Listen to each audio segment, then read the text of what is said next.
An elderly millionaire chased his dog under a bridge and encountered a homeless woman with a child. When she mentioned her last name, the millionaire froze in shock. He took her out of there. Then he revealed a secret that changed everything.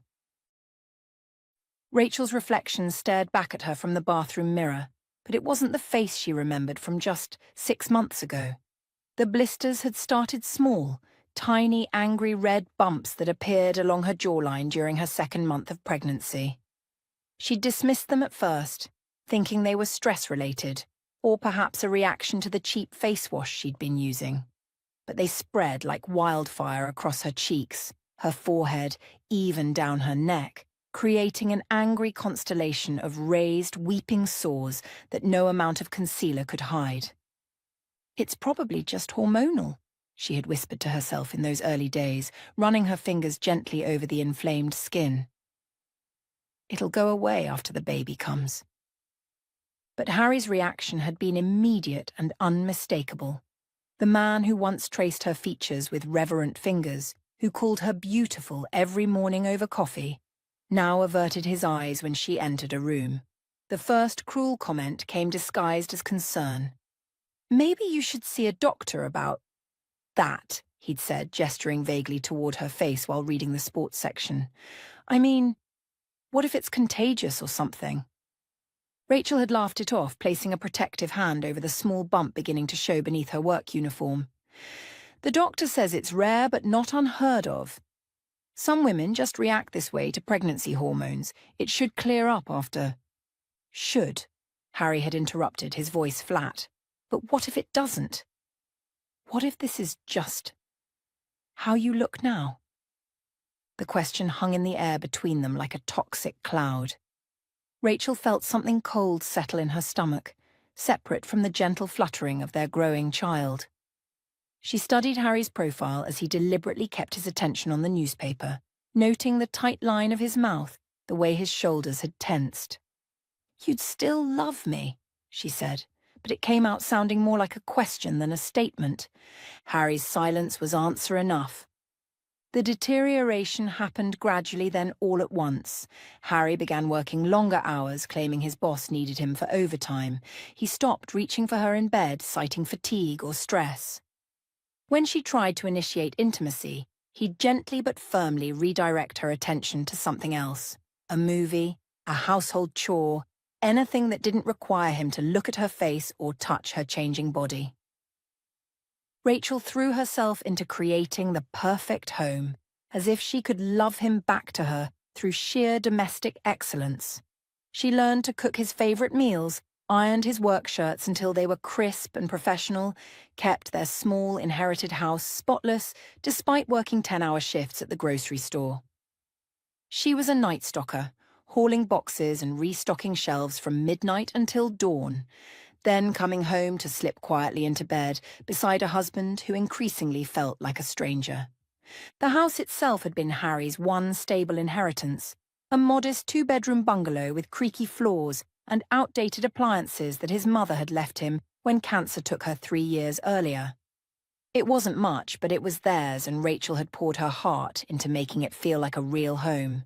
She'd sewn curtains for the kitchen windows, planted herbs in small pots on the windowsill, arranged and rearranged their few pieces of furniture until every corner felt intentional and loved. But love, Rachel was learning, couldn't be earned through perfect housekeeping or home-cooked meals.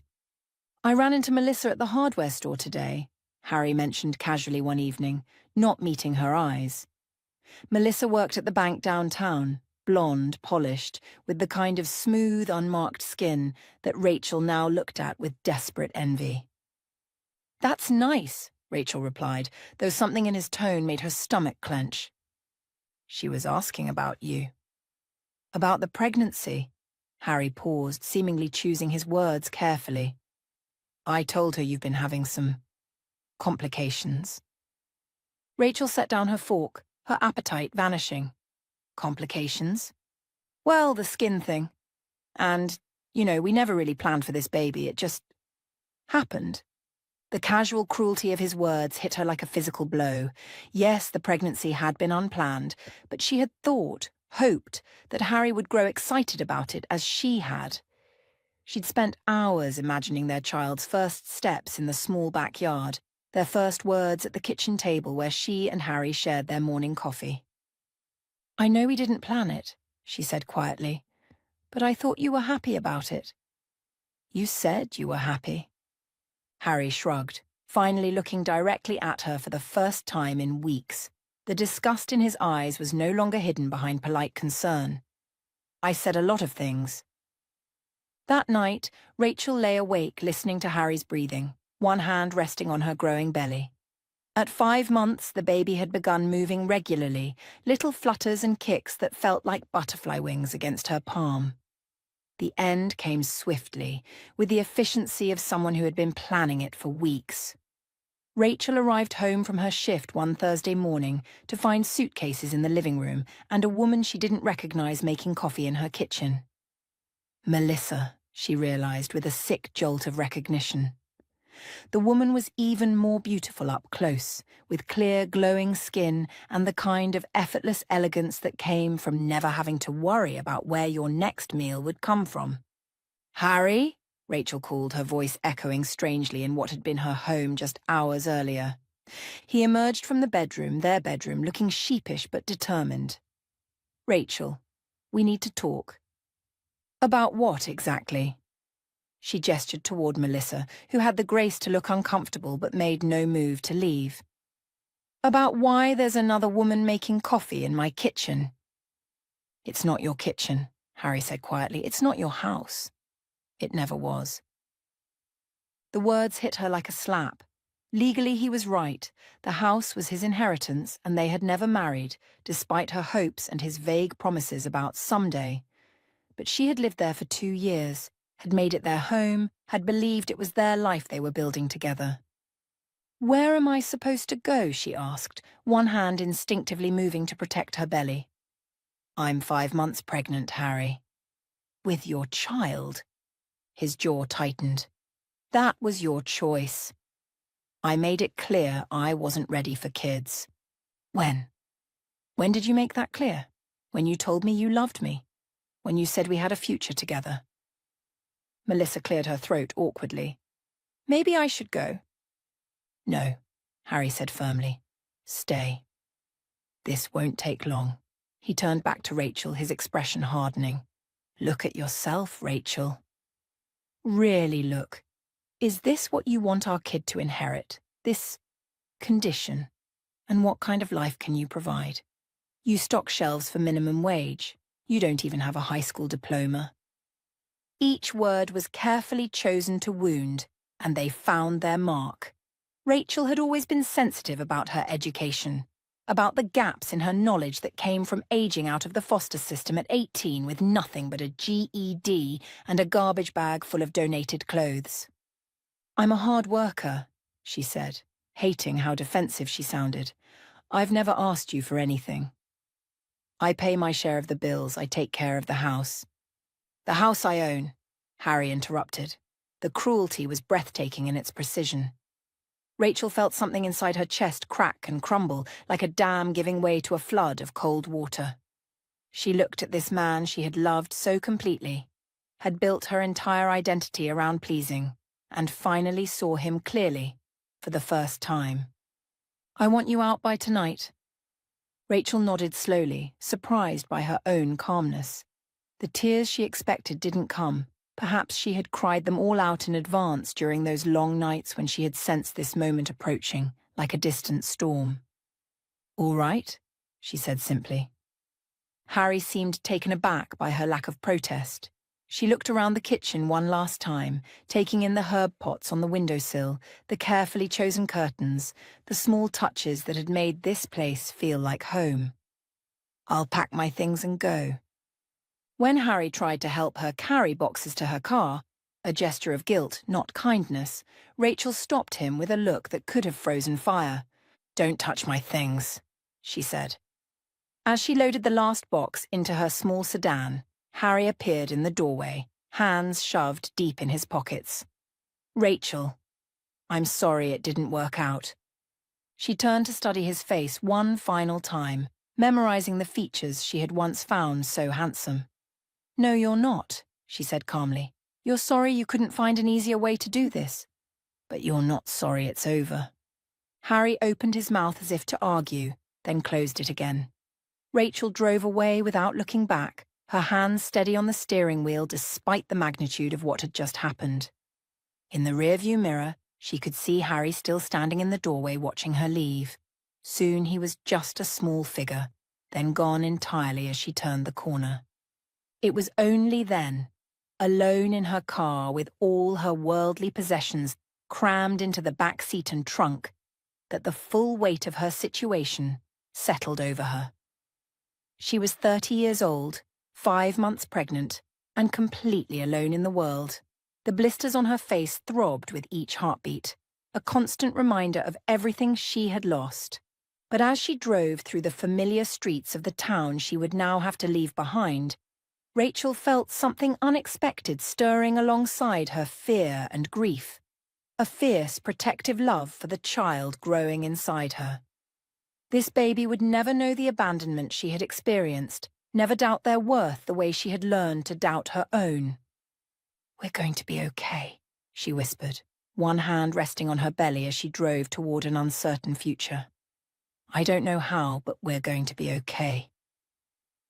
The road stretched out before them, empty but full of possibilities she couldn't yet imagine.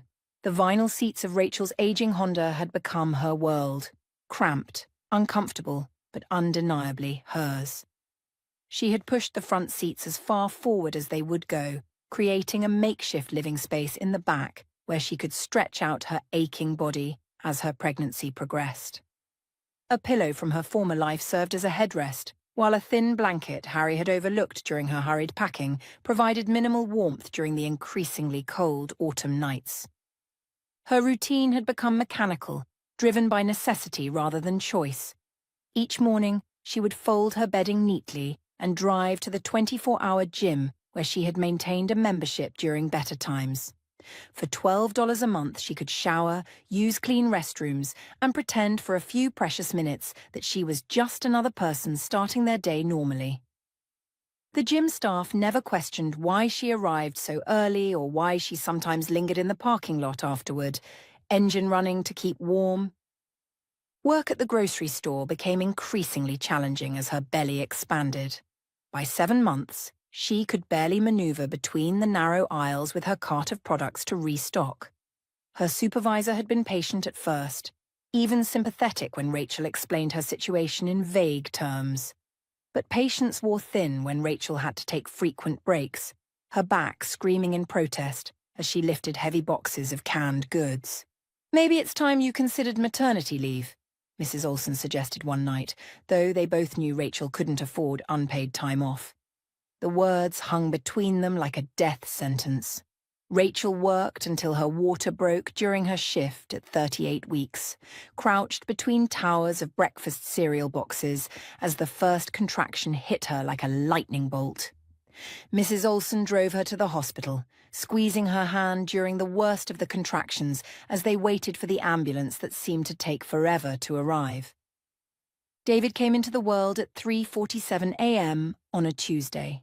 Weighing 6 pounds and 2 ounces, he was perfect, tiny fingers that gripped Rachel's thumb with surprising strength, dark eyes that seemed to take in everything around him with solemn curiosity, and lungs that announced his arrival to the entire maternity ward. When the nurse placed him on Rachel's chest for the first time, still slick and warm from birth, she felt something shift inside her chest, a fierce, protective love unlike anything she had ever experienced. "He's beautiful," the nurse said softly, and Rachel looked down at her son's face, searching for traces of Harry in his features. But David looked only like himself, unique and precious and entirely hers.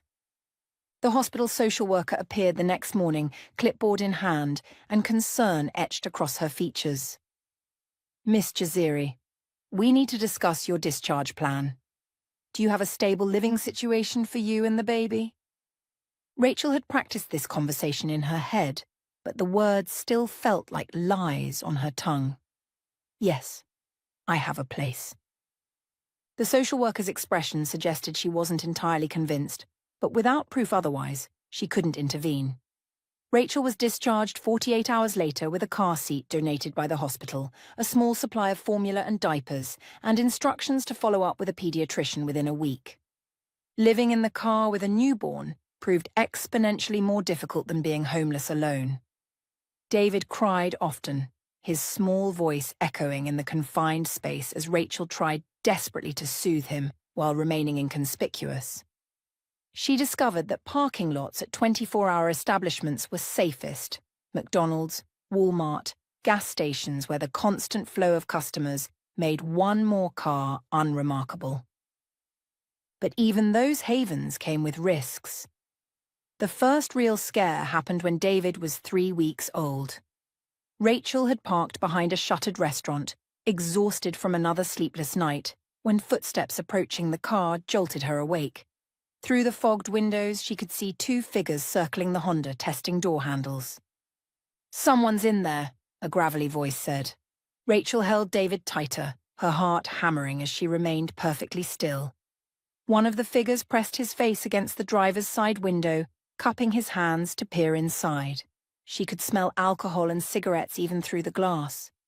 After what felt like hours but was probably only minutes, they moved on, apparently deciding she wasn't worth the trouble.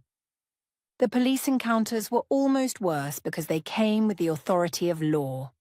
Officers would tap on her window with measured politeness, asking for identification and an explanation for her presence. Rachel became expert at appearing apologetic, but temporary, just pulled over for a phone call, just taking a break from driving, just about to leave. "Mom, you can't sleep here," became a familiar refrain. "Move along." Each time she would start the engine with shaking hands and drive until she found another spot, another temporary refuge. Her savings, meager to begin with, evaporated quickly. Gas for the car, formula when her milk supply proved insufficient, diapers, the basic necessities of keeping a baby alive, consumed what little money she had left. The morning everything changed started like any other. David was fussing, hungry, and in need of a clean diaper, while Rachel counted the crumpled bills in her wallet. $7.32. Enough for formula or diapers, but not both. She made the choice every mother would make. David's immediate needs came first. The convenience store was busy with morning commuters grabbing coffee and gas. Rachel parked close to the entrance, engine running, David secured in his car seat. She would be quick, she told herself. Just grab the formula and go. She had done this same routine dozens of times before. But routine became catastrophe in the span of 5 minutes.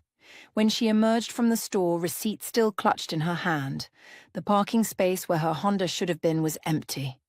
For a moment, her mind simply couldn't process what she was seeing. She looked around frantically, thinking perhaps she had misremembered where she parked, perhaps. Then reality hit her like a physical blow. Her car was gone, her home was gone, and David. "My baby!" The words tore from her throat as she spun around, searching frantically. "Someone took my car. My baby's in the car." The scene that followed was chaos. Police sirens, frantic radio calls, witnesses trying to remember details about a car they hadn't really noticed. But for Rachel, the world had narrowed to a single devastating truth. David was gone, taken by someone who had stolen not just her car, but her entire world. She answered the officer's questions mechanically, providing David's description, his age, what he had been wearing. But inside she was fracturing, her mind unable to fully grasp the magnitude of what had happened. This was her worst nightmare made real, not just losing her home, but losing the one person who made that home bearable. 20 agonizing minutes passed before the radio crackled with news. A patrol unit had found an infant in a car seat on the shoulder of Highway 9, about 2 miles from the store. The baby appeared unharmed but was crying inconsolably. "That's him!" "That's David!" Rachel screamed, not caring who heard her desperation. Standing there holding David close while police filed their reports and paramedics confirmed he was unharmed, Rachel realized she had reached the absolute bottom. No car, no home, no possessions, no money, no options left. The social worker's business card tucked into David's diaper bag, one of the few items left with the abandoned car seat, suddenly felt like the heaviest object in the world. She got out and walked. She kept walking until her legs hurt and she couldn't no more. It was then that she noticed the bridge, a concrete overpass visible from where she stood, with shadows underneath that suggested shelter. She had seen homeless encampments there before, had driven past them with the comfortable distance of someone who still had a roof over her head. Now, that distance had vanished entirely. With David in her arms and their few remaining possessions in a plastic bag, Rachel walked toward the bridge. Each step felt like a surrender, but also like a strange kind of determination. She had fallen as far as it was possible to fall, but she was still breathing, still walking, still holding her son. Under the bridge, she found remnants of previous occupants, cardboard softened by rain, a torn tent that might still provide some protection, the detritus of lives lived on the margins. As David cooed softly in her arms, seemingly unaware that his entire world had just shifted, Rachel felt tears slide down her cheeks.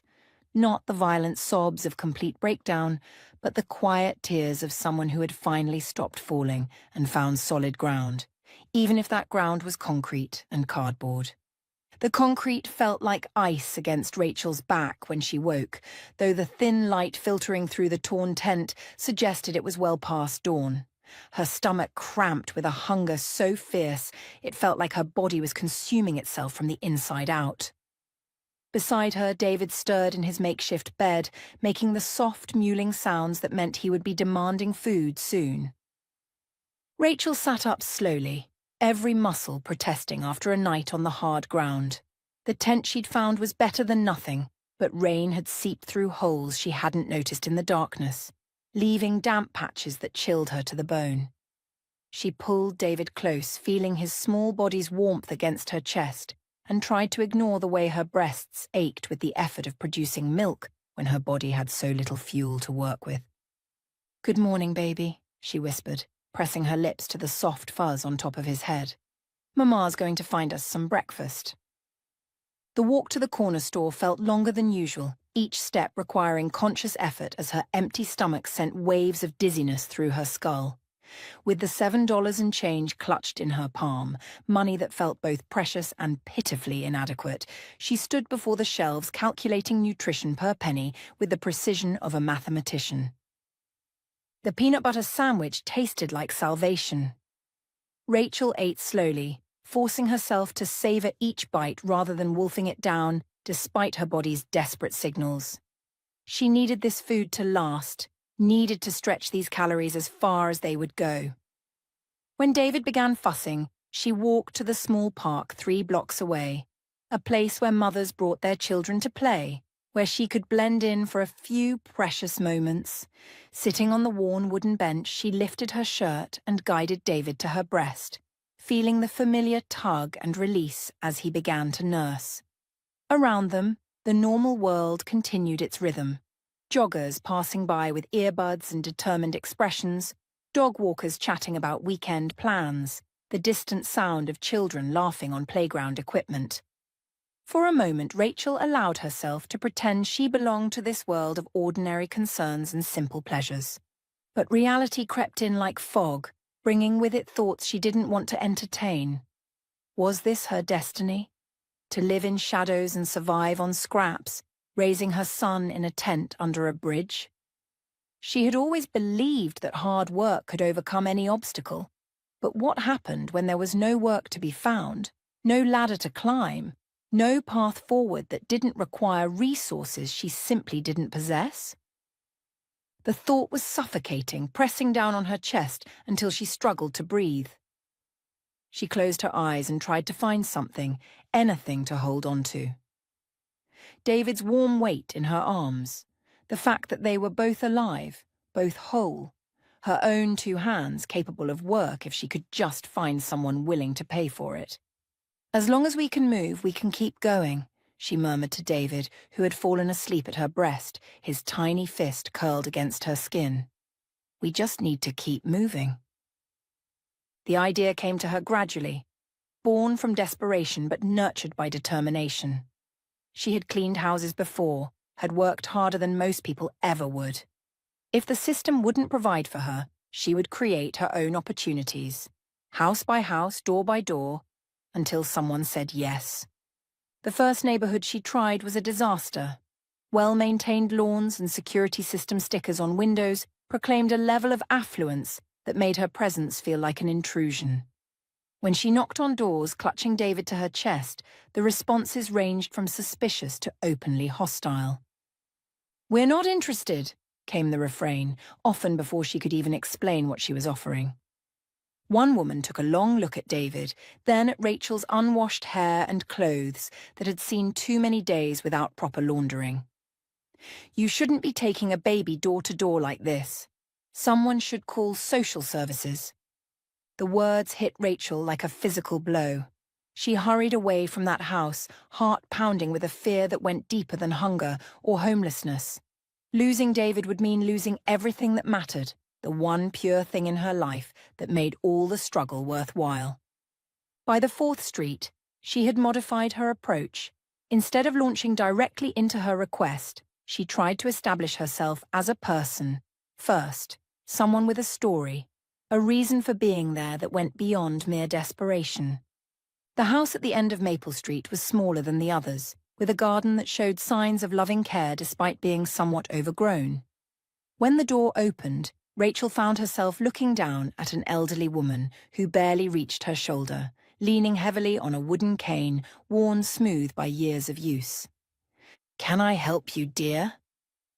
The voice was kind but cautious, the tone of someone who had learned to be careful but hadn't yet given up on people entirely. Rachel took a breath, David stirring sleepily in her arms. "Mom, my name is Rachel, and I'm going to be honest with you. I'm homeless. Someone stole my car with all my belongings, and I have a baby to take care of. I'm not asking for charity, I'm asking for work. I can clean houses and I work harder than anyone you'll ever hire. If you need any help around here, I'd be grateful for the chance to earn some money." She held her breath, watching the woman's face for signs of rejection or fear. Instead, she saw something unexpected. Recognition. Not of Rachel herself, but of the particular kind of desperation that came from being backed against a wall with no way out. "What's the baby's name?" the woman asked, adjusting her glasses to get a better look at David. "David. He's 3 months old." The woman nodded slowly, as if this information helped her make up her mind about something. "I'm Vivian. And yes, I could use some help around here. I don't have much money to pay you, but—" "Anything would help," Rachel said quickly. "Any amount at all." Vivian studied her for another long moment, then stepped aside to let them in. "Well then, come inside. Let's see what we can figure out." The house was small but immaculately kept, filled with the kind of furniture that spoke of decades of careful use rather than frequent replacement. Photographs covered the mantelpiece, family gatherings, holidays, a lifetime of memories captured in silver frames. Rachel felt a pang of longing for the stability these images represented, the continuity of belonging somewhere. "You can put the baby down on the couch," Vivian said, settling into an armchair with visible relief. "He'll be safe there while you work." Rachel arranged David carefully on the soft cushions, building a barrier of throw pillows around him. He was still sleepy from his feeding, content to observe his surroundings with the grave attention babies gave to new environments. For the next 3 hours, Rachel cleaned with a focus that bordered on meditation. Every surface was dusted, every floor vacuumed and mopped, every bathroom fixture scrubbed until it gleamed. She worked with the efficiency of someone who understood that this might be her only chance to prove herself, that the quality of her work could determine whether she ate today or went to bed hungry. Vivian watched her work with growing amazement. This wasn't the desperate flailing of someone trying to manipulate sympathy. This was the methodical competence of a professional who happened to be down on her luck. Midway through cleaning the kitchen, Rachel heard voices from the living room. Vivian's gentle murmur mixed with David's soft coos of response. She paused in her scrubbing to listen. and what she heard made tears spring to her eyes. "Your mama is working so hard, little one," Vivian was saying, her voice taking on the musical quality people used with babies. "She loves you so much, doesn't she? She's doing all this for you to make sure you're taken care of. You're a lucky boy to have someone who loves you that much." Rachel pressed her hand to her mouth to stifle a sob. When had anyone last spoken about her with such understanding? When had anyone recognized the love that drove her forward, rather than focusing on the circumstances that had brought her low? She wiped her eyes on her sleeve and returned to her work with renewed vigor, scrubbing away not just dirt, but some of the shame that had been accumulating like dust in the corners of her heart. When she finally emerged from the last bedroom, exhausted but satisfied with her work, she found Vivian sitting with David cradled in her arms, both of them looking perfectly content with the arrangement. "He's beautiful," Vivian said, looking up at Rachel with tears in her own eyes. "You have a beautiful son." "Thank you," Rachel managed, though the words felt inadequate for the gratitude flooding her chest. Vivian's voice took on a different tone, more practical but no less kind. "I put a clean towel in the bathroom, dear. You and David should have a proper wash, too." The offer was so unexpected, so perfectly attuned to her needs, that Rachel felt her composure crack entirely. "You don't have to." "Yes, I do," Vivian said firmly. "You worked hard today, and you deserve to feel human again." The shower was a revelation. Afterward, she bathed David in the sink, marveling at how different he looked when truly clean, pink-cheeked and perfect, unmarked by the circumstances of their life. When she emerged from the bathroom, she found that Vivian had heated leftovers from the night before, pot roast with vegetables, the kind of home-cooked meal Rachel had almost forgotten existed. "Sit," Vivian commanded, and Rachel was too grateful to argue. The food was a miracle of flavor and substance. As she ate, Vivian asked about her story with the gentle persistence of someone who genuinely wanted to understand. Rachel found herself telling it all. The pregnancy, the blisters, Harry's betrayal, the car theft, the tent under the bridge. She had expected to feel ashamed recounting these failures, but instead felt oddly relieved to have someone witness the full scope of what she had endured. When she finished, Vivian sat quietly for a long moment, studying Rachel's face with an expression of profound sadness mixed with something that might have been admiration. "You know," Vivian said finally, "I think you might be one of the strongest women I've ever met." Rachel laughed bitterly. "Strong? I'm living under a bridge." "Exactly," Vivian said. "You're living under a bridge, caring for an infant, and you still got up this morning determined to find work rather than give up. You're still fighting. That's not weakness, dear.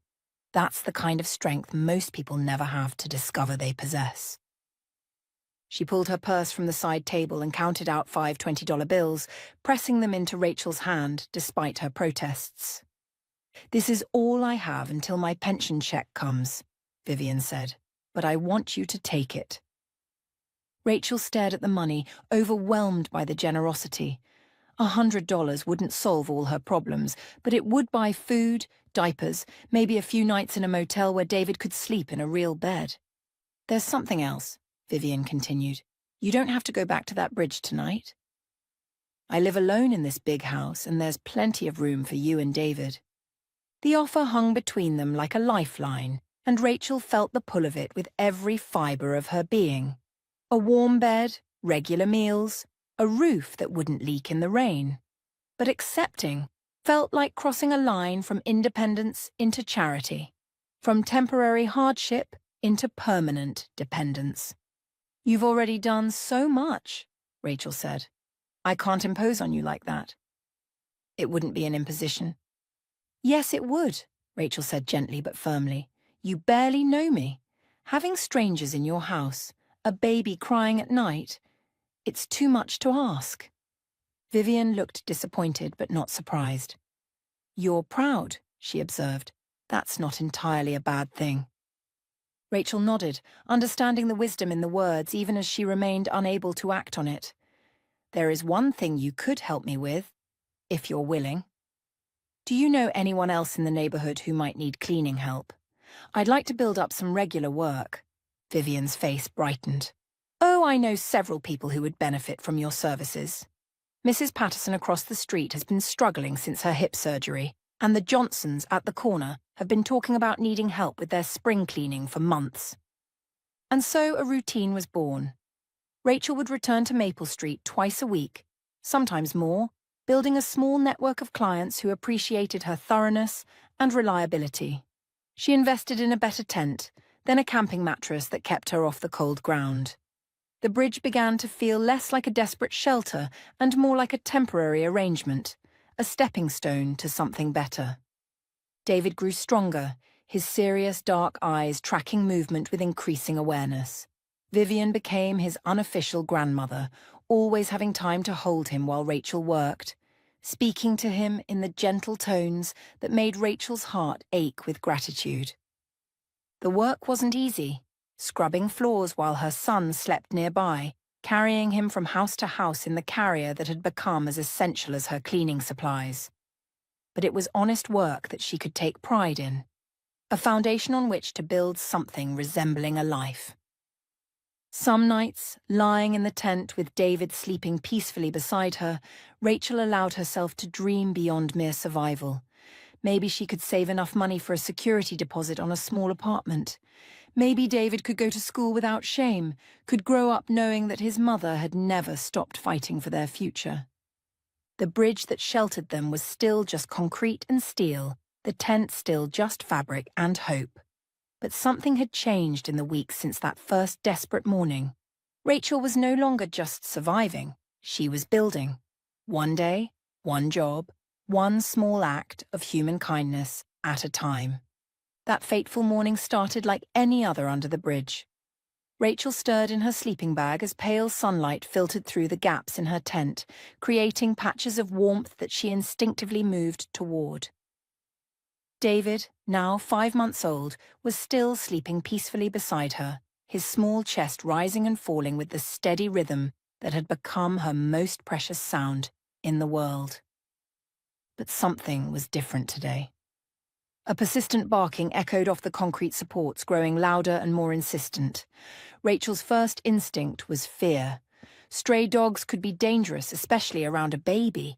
She had heard stories from other homeless people about aggressive animals scavenging in camps like theirs. Carefully, she unzipped the tent flap and peered outside.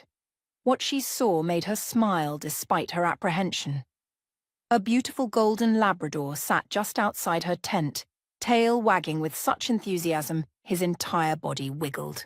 His tongue hung out in a friendly pant, and his eyes held the kind of gentle intelligence that marked him as someone's beloved companion. "Well, hello there," Rachel said softly, extending her hand for the dog to sniff. "You're a friendly one, aren't you?" The dog immediately pushed his head into her palm, clearly starved for attention and affection. His collar was leather and well-maintained, with a shiny tag that caught the morning light. This was definitely not a stray. "David, look what we have here," Rachel whispered, carefully lifting her son from his makeshift bed. David's eyes widened with fascination as he took in this new creature, his small hands reaching out instinctively. The dog seemed to understand the precious nature of his new audience, sitting perfectly still as David's tiny fingers brushed against his fur. His tail never stopped wagging, but he remained gentle and calm, as if he knew he was in the presence of something fragile and important. "Milo! Milo, where are you, you rascal?" The voice came from somewhere above them, echoing off the bridge's concrete structure.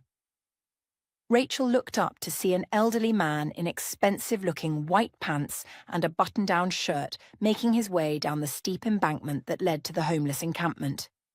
He moved carefully, using small bushes and concrete ledges for support, clearly not accustomed to such terrain. "Milo! Come back here right now!" the man called again, his voice carrying a mixture of exasperation and concern. The dog, Milo apparently, looked between Rachel and the approaching voice, torn between his new friends and his obvious responsibility to his owner. His tail wagged even harder as if he was trying to communicate that he had made a wonderful discovery. As the man navigated the final few feet of his descent, Rachel watched his expensive shoes struggle for purchase on the loose gravel and debris. He was clearly out of his element here, his clean clothes and careful grooming marking him as someone from a very different world than the one she inhabited. It happened in slow motion. One moment the man was reaching for a concrete support beam, the next his foot slipped on a patch of loose dirt and he tumbled backward, landing hard on his backside. The pristine white pants were instantly covered in mud and grime, and Rachel could see him wince as he hit the ground. "Oh no!" Rachel called out, instinctively moving toward him. "Are you hurt?" The man looked up, clearly embarrassed, and somewhat rattled. His initial expression of irritation at Milo's escapade softened when he saw Rachel standing there with David in her arms. She could see him taking in their situation, the tent, the makeshift living arrangement, her own worn clothing, and his demeanor shifted entirely. I'm fine," he said, accepting Rachel's offered hand to help him to his feet. "Just my pride that's wounded." He brushed ineffectively at his ruined pants, then gave up with a rueful laugh. "Milo here has a habit of running off whenever he catches an interesting scent." "He's beautiful," Rachel said, watching as Milo continued to wag his entire body with joy at having both his favorite people in the same place. "Very friendly." "Too friendly sometimes," the man said, but his voice held obvious affection. "I'm sorry if he bothered you." He's usually good about staying close, but sometimes. He trailed off, seeming to notice David for the first time. "Oh, you have a baby." I hope he didn't wake him. David was already stirring, Rachel assured him, and honestly it was nice to have a visitor. Milo's been very gentle with him. The man smiled, and Rachel noticed how the expression transformed his face. He was probably in his 70s, with silver hair and kind eyes behind wire-rimmed glasses. There was something distinguished about him, even covered in mud, that spoke of education and refinement. They talked for several minutes about Milo's habits and David's age, the kind of pleasant small talk that Rachel rarely got to engage in anymore. Most people either ignored her entirely or looked at her with a mixture of pity and suspicion.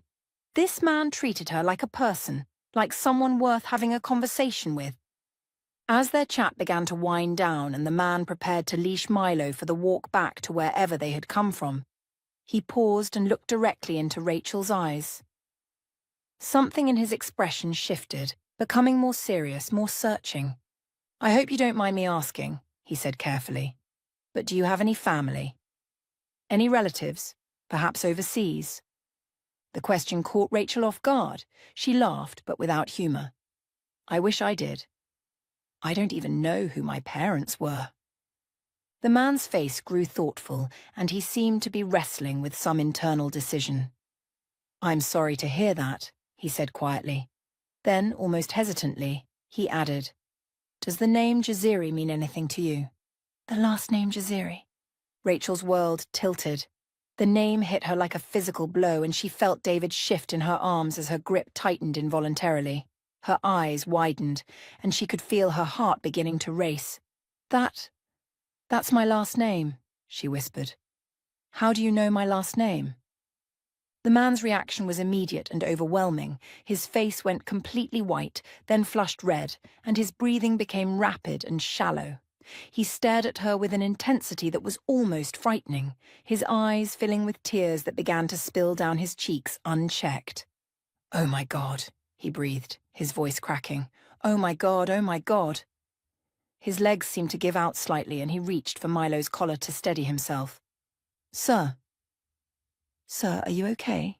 Rachel asked, alarmed by the dramatic change in his condition. "Should I call someone?" "I found her," the man whispered, his voice thick with emotion. "I finally found her.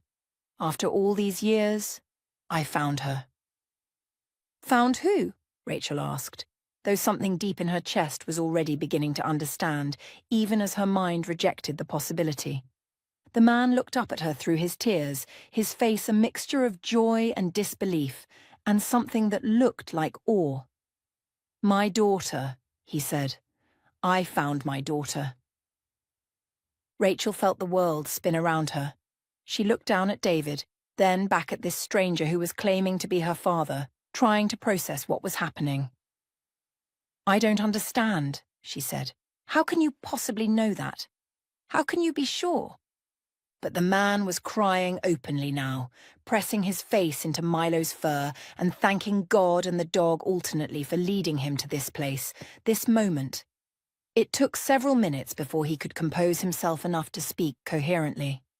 "Please," he said, wiping his eyes with the back of his hand. "Please, sit down.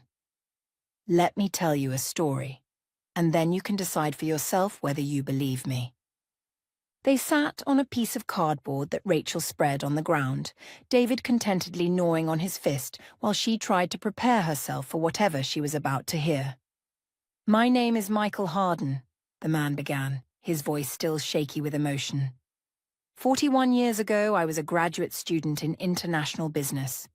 That's when I met Hadia Jaziri, a beautiful, brilliant young woman from Morocco who was studying literature on an exchange program. Rachel found herself holding her breath as Michael continued his story, painting a picture of young love that bloomed between two people from very different worlds. He spoke of long conversations about poetry and politics, of shared dreams and growing intimacy. "We fell in love," Michael said simply. "It wasn't planned, it wasn't practical, but it was real. And when Hadia discovered she was pregnant, we were both scared but excited. We talked about getting married, about finding a way to make it work despite the cultural differences." Rachel could see the pain in his eyes as his story took a darker turn. But Hadia was terrified of her family's reaction. Her father was very traditional, very strict. The idea of his unmarried daughter having a child with an American man. She knew it would destroy her relationship with her family, possibly forever. Michael's voice dropped to barely above a whisper. "One day, I went to her apartment and she was gone. Just gone. All her things, her books, everything. The landlord said she had paid her rent and left during the night. She had completely disappeared." "You tried to find her?" Rachel asked, though she already knew the answer from the anguish in his voice. "I tried everything," Michael confirmed. "I contacted the university, her friends, anyone who might know where she had gone. I even tried to reach out to people in Morocco, but I didn't have much to go on. She had effectively erased herself from my life." He was quiet for a long moment, lost in memories that were clearly still painful after all these years. "I searched for 10 years, he continued, on and off, whenever I could afford to hire private investigators or when I had new leads to follow. Finally, I found someone who had known Hadia's family, someone who could give me her aunt's phone number in Casablanca." Rachel found herself leaning forward, desperate to hear the rest of the story that might explain her own existence. "I called the aunt," Michael said. "She was suspicious at first, but when I explained who I was and why I was calling, she agreed to talk to me. What she told me broke my heart all over again." The pain in Michael's voice was fresh, as if the conversation had happened yesterday rather than decades ago. Hadia's father had been furious when he learned about the pregnancy. He had forbidden her from ever leaving Morocco again.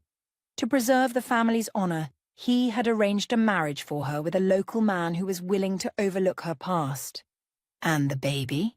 Rachel whispered, though she was beginning to suspect she already knew. "According to the aunt, Hadia gave birth to a daughter. But that's all the information she would give me. She said that Hadia had made a new life, that she was happy, and that I should never try to contact the family again. Then she hung up, and I never heard from any of them again." Michael looked directly at Rachel, his eyes still bright with unshed tears. "But I never stopped looking for you," he said. I never stopped hoping that someday, somehow I would find my daughter and be able to tell her that she was wanted, that she was loved, that not a day went by that I didn't think about her.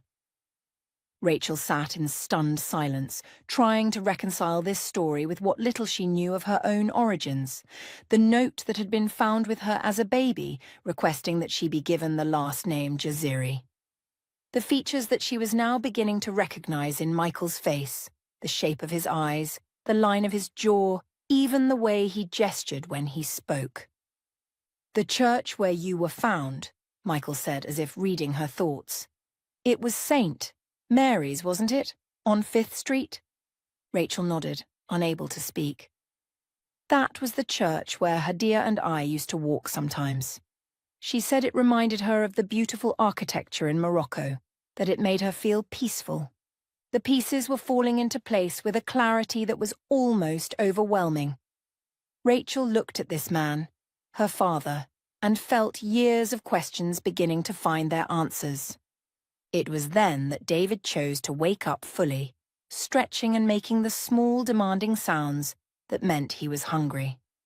The baby's cry seemed to bring Michael back to the present moment, and his eyes widened as the full implications hit him. Am I a grandfather?" Michael asked, his voice filled with wonder. "This is David," Rachel said, adjusting her son in her arms. "He's 5 months old." Michael's face crumpled again, but this time the tears seemed to be of joy rather than sorrow. "A grandson," he whispered. "I have a grandson." He looked around at their living situation, the tent, the makeshift arrangements, the obvious poverty, and Rachel could see something shift in his expression. The wonder and joy remained, but they were joined by determination and what looked like anger at the circumstances that had brought his daughter to this place. "This ends now," he said firmly. "You're not staying here another night. Both of you are coming home with me." "Sir Michael," Rachel corrected herself, still struggling with the reality of the situation. "I appreciate the offer, but you don't really know me." "Just because we might be related doesn't mean—" "Doesn't mean what?" Michael interrupted. "That I should care about my daughter and grandson living under a bridge? That I should drive away and pretend this conversation never happened?" He stood up, brushing off his ruined pants, and extended his hand to help Rachel to her feet. "I've spent 40 years looking for you," he said. "I'm not leaving without you now." The transition from homelessness to wealth happened with a surreal swiftness that left Rachel feeling dizzy and displaced. Michael's Mercedes felt like a spaceship compared to the beaten-up Honda she had lost months earlier. But nothing could have prepared her for Michael's home. The mansion sat on several acres of perfectly manicured grounds, its Mediterranean-style architecture speaking of both wealth and exquisite taste. Rachel found herself pressing her face to the window like a child, trying to take in the enormity of what she was seeing. "This is where you live," she whispered. Michael smiled, though she could see him watching her reaction carefully. "This is where we live now," he corrected gently. Inside, the house was even more impressive. High ceilings, beautiful artwork, furniture that looked like it belonged in a museum. Rachel clutched David tighter, suddenly terrified that they would break something or leave dirt on the pristine surfaces. "How?" she asked, looking around at the obvious signs of serious wealth. Michael's smile became more genuine. "I started a ceramic tile company after graduate school," he explained, "specialized in handcrafted tiles inspired by Moroccan designs. I suppose it was my way of staying connected to Hadia, to that part of my life. The business did well, very well." Over the following days and weeks, Rachel learned more about her father's success. His company supplied high-end hotels and luxury homes around the world with tiles that were considered works of art. He employed hundreds of people and had built an empire from his memories of a lost love and a missing daughter. But wealth, Rachel discovered, came with its own complications. Michael insisted on hiring nannies for David, on providing everything she could possibly need, on making up for years of absence with an overwhelming generosity that left her feeling suffocated. "I want to keep working," she told him one morning over breakfast in his formal dining room, a space larger than most apartments she had ever lived in. "Working?" Michael looked genuinely puzzled. "Why would you need to work? You have everything you could want here." "Because work is who I am," Rachel explained, trying to make him understand. "I'm not someone who can just exist. I need to do something meaningful with my days." Michael studied her face, and she could see him trying to reconcile the daughter he had imagined with the woman sitting before him. "What kind of work?" "I want to continue cleaning houses," Rachel said, watching his expression carefully. "I know it doesn't sound glamorous, but I'm good at it. I like it. It's honest work, and there are people who depend on me." The look on Michael's face suggested this was not the answer he had been hoping for, but after a long pause he nodded slowly. "All right," he said. "But David stays here with the nannies." The adjustment period was harder than Rachel had anticipated. Living in luxury should have been easy, but she found herself walking carefully through rooms filled with valuable objects, afraid to touch anything, afraid to disturb the perfect order that money could buy. But slowly, understanding began to grow between them. Michael started to see that his daughter had been shaped by experiences he couldn't imagine, that her strength came from places he had never had to visit.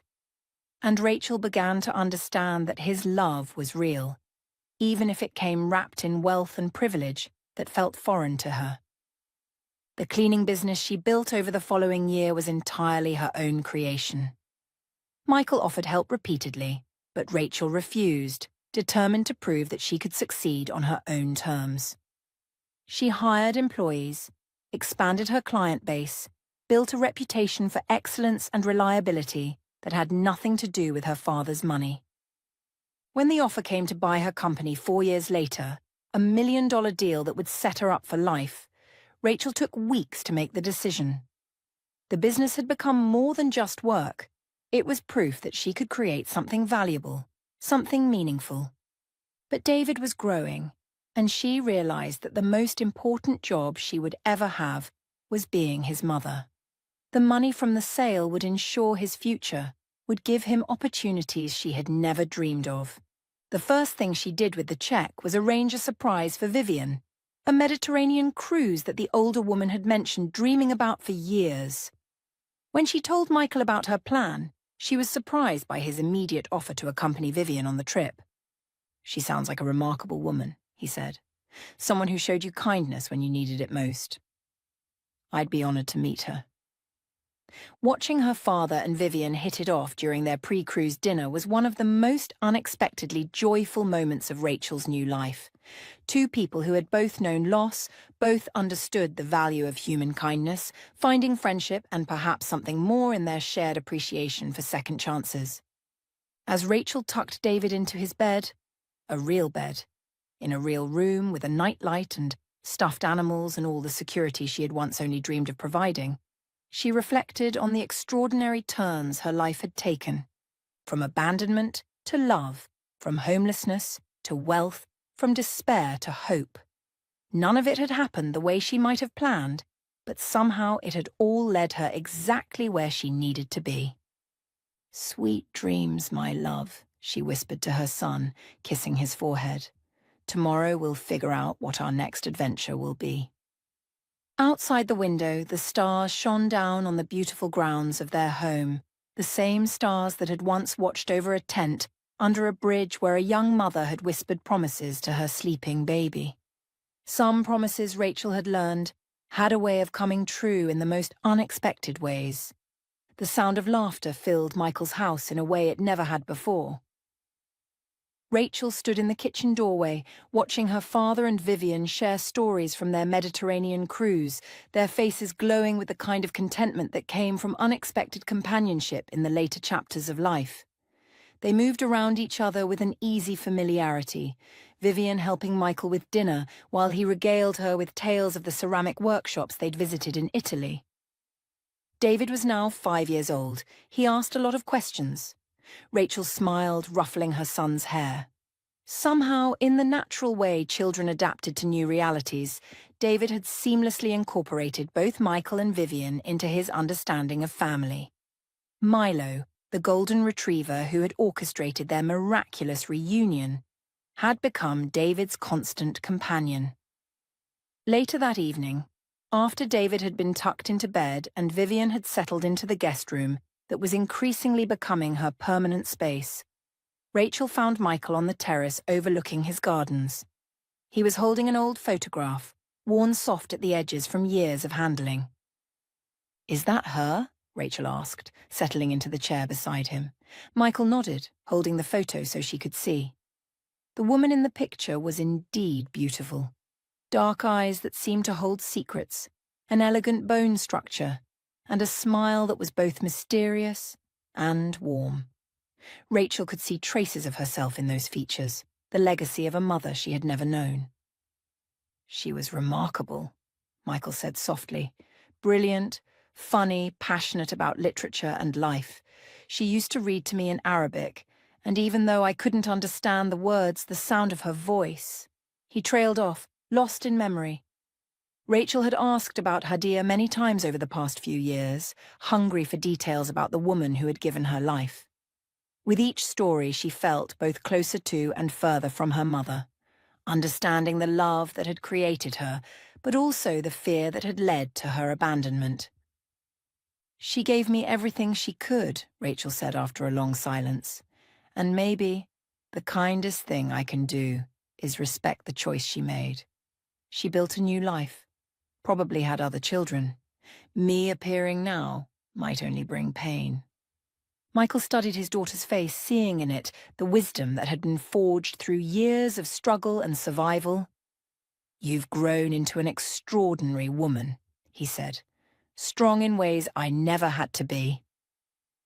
Rachel smiled, thinking of the journey that had brought her here, from the church steps to foster homes, from Harry's betrayal to life under the bridge, from Vivian's kindness to this moment of peace and plenty. Every hardship had taught her something. Every loss had made her more resilient. "I used to be angry about all of it," she said. "Now I think maybe I needed to go through all that to appreciate what we have." Tomorrow Rachel would take David to school, where he was thriving among friends who would never know the fear of homelessness or hunger. Vivian would tend the herb garden she'd planted behind the kitchen, and Michael would work on expanding his business to include a scholarship program for young parents in difficult circumstances. Rachel's idea, born from her own experience. They were all different people than they'd been 5 years ago, shaped by loss and redemption, by the discovery that family could be created as surely as it could be born. Rachel had learned that strength wasn't about never falling down, it was about getting back up again and again until you found your way home. "I love you, Dad," she said, the words still feeling new and precious on her tongue. "I love you too, daughter," Michael replied. "I always have." As they sat together under the stars, Rachel felt the deep contentment that came from knowing she had finally found where she belonged. Not because of wealth or comfort, but because she was surrounded by people who had chosen to love her, just as she had chosen to love them in return. She was Rachel Jaziri Harden now, daughter, mother, survivor, and something more. A woman who had learned that the strongest foundations were built not on what you were given, but on what you chose to create from the broken pieces of your life.